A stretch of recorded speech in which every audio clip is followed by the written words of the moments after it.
Hello my friends, welcome back. Today it's Photoprism versus Immich, two heavyweight self-hosted photo management tools battling out in 2025. Guys, Photoprism's a veteran and AI-driven open source app with a focus on privacy and stability, perfect for managing massive libraries offline. Immich is the newer kid, is a high-performance Google Photos clone with mobile apps and slick features like auto backup.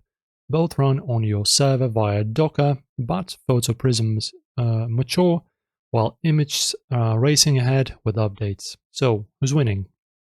Now let us get to pros and cons. Photoprism's lengths. Photoprism's strengths. Rock-solid stability. I indexed 10,000 pics without a hiccup.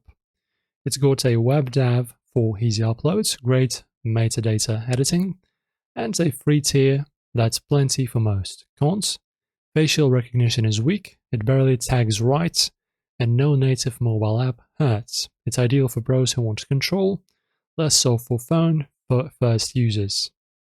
Immich now, so it shines with mobile. Its iOS and Android apps auto sync flawlessly, and facial recognition spot on, rivaling Google.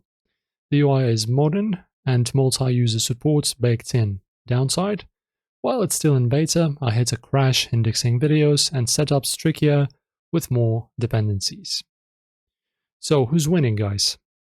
So Immich edging out Photoprism if you crave mobile ease and Google Photos vibes. It's the future pick.